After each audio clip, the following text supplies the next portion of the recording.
Hey everyone, welcome back to my channel Edu for IGNOU.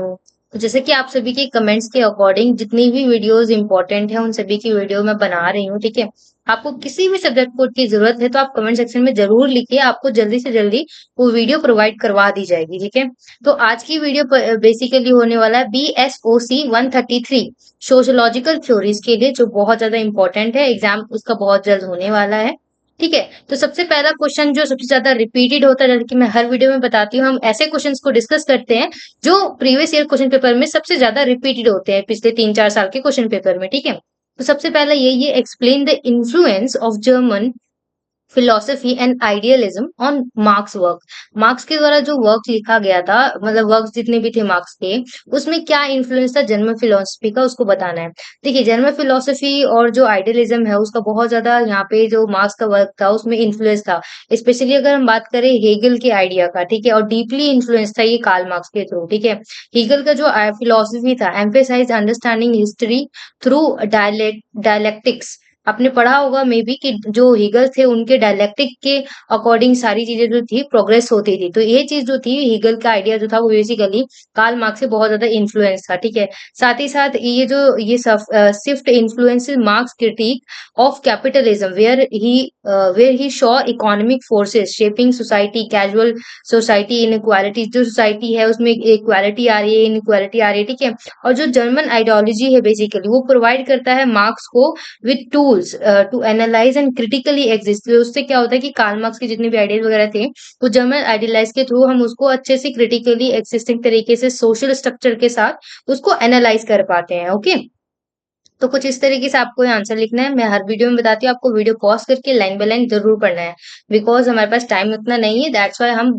जल्दी से जल्दी चीजों को कंप्लीट कर रहे हैं। ठीक है, आपको आंसर्स को जरूर पढ़ना है। नेक्स्ट क्वेश्चन बहुत ज्यादा इंपॉर्टेंट है। Discuss Durkheim's contribution to the study of religion.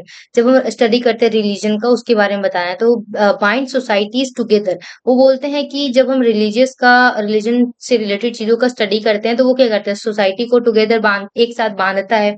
क्योंकि हम सारे रिलीजन को एक साथ फॉलो कर रहे हैं तो सबकी थिंकिंग ऑलमोस्ट सेम हो जाती है। उनका कॉन्सेप्ट जो है कलेक्टिव इफर्सिवनेस, ये एक्सप्लेन करता है कि रिचुअल्स जो होते हैं वो कैसे जनरेट होते हैं और सेंस ऑफ कम्युनिटी को आगे बढ़ाते हैं और सॉलिडारिटी को लाते हैं बिलीवर्स के अंदर। जो भी रिलीजन को फॉलो कर रहे हैं, बिलीव कर रहे हैं, उनके अंदर एक तरीके से ब्रदरहुड की तरह चीजें आ जाती हैं और एक दूसरे के लिए ओवरऑल वो कनेक्ट हो पाते हैं ज्यादा अच्छे तरीके से। एक तरीके से बाइंड हो जाती है वो पूरी सोसाइटी। ठीक है, next question, in what way does social solidarity contribute to the maintenance of the social order. जो सोशल ऑर्डर होता है उसमें सॉलिडरी क्या कंट्रीब्यूट करती है, इस चीज को बताना है। ये हेल्प करता है मेंटेन करने में सोशल ऑर्डर को by fostering a sense of belonging and shared identity. मतलब बिलोंगिंग और जो शेयर्ड आइडेंटिटी है उसको जब फोस्टर करता है तो इससे एक तरीके से सोशल ऑर्डर फॉलो होता है सॉलिडरी के अकॉर्डिंग। ठीक है, so by promoting mutual trust and cooperative solidarity, ठीक है, enhances the effectiveness of social institutions and government. जो सोशल इंस्टीट्यूशंस होते हैं, गवर्नमेंट्स होते हैं, उनकी कॉपरेशन को, सॉलिडरिटी को ये एनहांस करती हैं ये चीजें। ठीक है, नेक्स्ट क्वेश्चन पे आते हैं।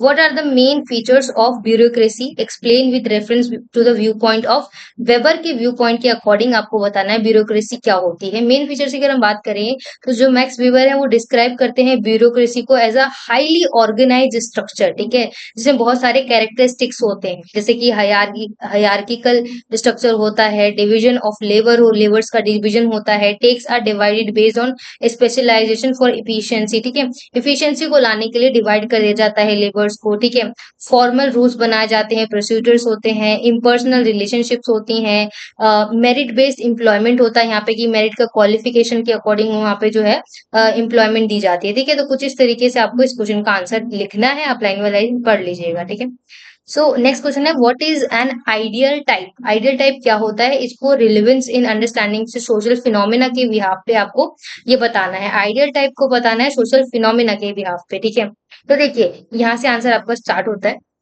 ये जो आइडियल टाइप होता है अकॉर्डिंग टू मार्क्स के अकॉर्डिंग, मार्क्स वेबर के अकॉर्डिंग देखें हम, तो इस ये बेसिकली एक सिंप्लीफाइड मॉडल होता है जो कैप्चर करता है एसेंशियल कैरेक्टरिस्टिक्स को। ठीक है, जो सोशल फिनोमिना होता है ना हमारा पूरा, उसकी पूरे सिंप्लीफाइड मॉडल तरीके से एक तरीके से कैप्चर करता है चीजों को। ठीक है, इसका आइडियल टाइप हम बात करें तो ये प्रोवाइड करता है क्लैरिटी, सोसाइटी के अंदर क्लैरिटी आता है ताकि हम एनालाइज कर सके, फोकस कर सके ऑन इसेंशियल एस्पेक्ट्स। ठीक है, नेक्स्ट है right short notes on any two of the following. आपको इन चारों में से किसी भी दो टॉपिक्स पे आपको शॉर्ट नोट लिखना है। आपको दो हम इस वीडियो में प्रोवाइड करा रहे हैं, दो आपका ये होमवर्क है, आप ढूंढ के और खुद से लिखेंगे, और हो सके तो आप कमेंट सेक्शन में उसको पिन लिखिएगा, मैं उसको पिन कर दूंगी। ठीक है, सबसे पहले हम कलेक्टिव कलेक्टिव कॉन्शियसनेस को देखते हैं। कलेक्टिव कॉन्शियसनेस रेफर करता है शेयर्ड बिलीफ को, जो एक साथ शेयर होते हैं, वैल्यूज, मोरल एटीट्यूड्स।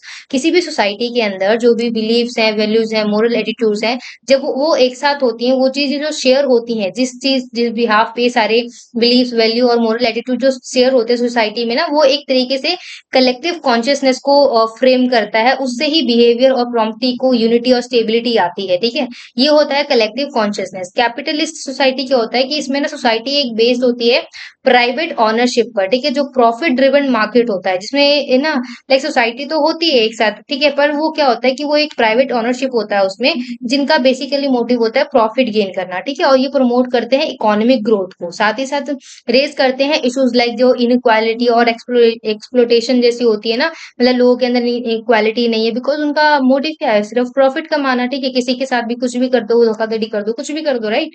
तो ये है कैपिटल सोसाइटी। ठीक है, कैपिटल सोसाइटी में बेसिकली मेन मोटिव होता है प्रॉफिट कमाना, कोई इक्वालिटी नहीं होती, एक्सप्लोटेशन होता है।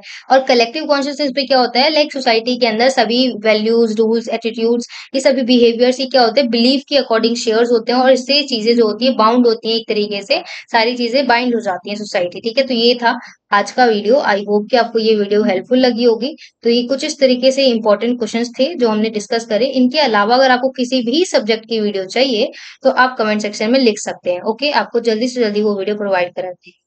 तो थैंक्स फॉर वॉचिंग, मिलते हैं नेक्स्ट वीडियो में।